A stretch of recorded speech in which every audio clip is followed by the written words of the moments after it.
So here we can see excretion in human.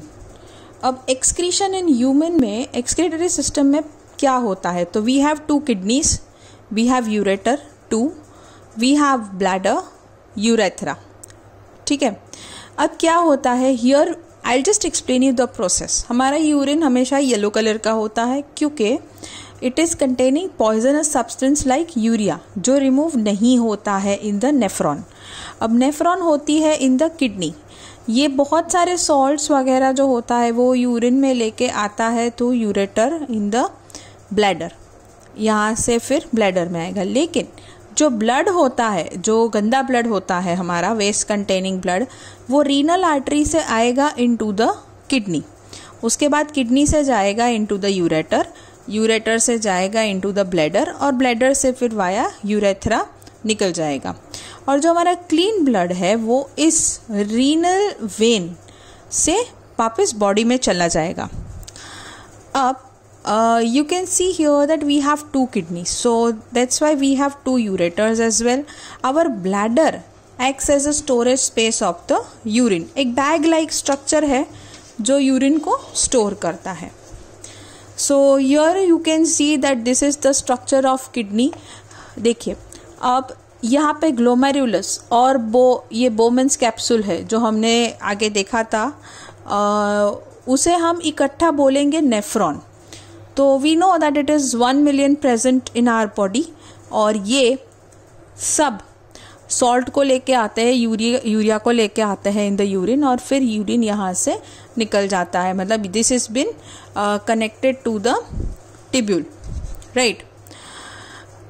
So this is how our kidney works and again we are coming to the nephron. इसका पूरा working मैं समझा चुकी हूँ already एक video में. तो आई स्ट्रेट अवे शिफ्ट कि अगर ये चीज़ काम नहीं करती है तो क्या. तो ये आप देख सकते हो कि अगर दिस इज़ अ लेडी जिनका किडनी फेलियर हो चुका और इधर कुछ मशीन रखा है. तो बेसिकली पहला रास्ता ये है कि अगर हमारी किडनीज फेल करती है वर्क करना तो we have kidney transplant as an option कि किसी और का किडनी हम लेके अपनी बॉडी में डालें. ऐसे ही नहीं डलता है, उसके लिए बहुत सारे टेस्ट करवाने पड़ते हैं और अगर मैच हो जाती है तो ही डालते हैं. Apart from that there is a machine which you can see जिसे हम कहते हैं डायलिसिस मशीन. अब ये जो डायलिसिस मशीन होती है it is basically for cleaning the blood of a person by separating the waste substance जैसे यूरिया. और ये कैसे करते हैं तो ये देखिए, अब ये हाथ होता है, यहाँ पे 2 वेन्स लगती है. एक में होता है कि ये ब्लड है जो पुश कर रहा है the blood into the dirty blood into this dialyser. ये डायलाइजर है और ये वापस आ रहा है क्लीन ब्लड यहाँ पे. ठीक है. अब वेस्ट कंटेनिंग ब्लड जो होता है इन टिब्यूल्स में रहता है, it is made up of cellulose. और ये जो सेल्यूलोज है it is a selectively permeable membrane, मतलब कुछ ही चीज़ों को ये बाहर जाने देगा जैसे वेस्ट प्रोडक्ट है. यहाँ पे आप ये छोटे छोटे डैश देख रहे हो, इनमें होता है डायलाइजर सोल्यूशन जिसे हम डायलाइजिंग सोल्यूशन कहते हैं. इनमें बहुत सारे सॉल्ट्स प्रेजेंट होते हैं, जैसे आप ले लो कि सोडियम है, पोटेशियम है, इसके बाद मैग्नीशियम है, क्लोराइड है.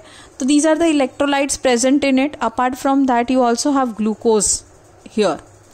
तो ये जो होता है वो वेस्ट प्रोडक्ट को खींच लेता है एंड इसके बाद यहाँ से ड्रिफ्ट होते होते होते ब्लड हमारा यहाँ पे क्लीन हो जाएगा और यहाँ से ड्रिफ्ट होते होते ब्लड हमारा इस जंक्शन पे क्लीन हो जाएगा और क्लीन ब्लड यहाँ पे चला जाएगा. और यहाँ पे जो ये सोल्यूशन होती है वो भी ऑलमोस्ट थोड़े थोड़े इंटरवल पे चेंज होती रहती है. ठीक है. सो बेसिकली ये एक टैंक है जिसमें सॉल्ट्स प्रेजेंट होते हैं और वही सॉल्ट दूसरे सॉल्ट को खींचते हैं.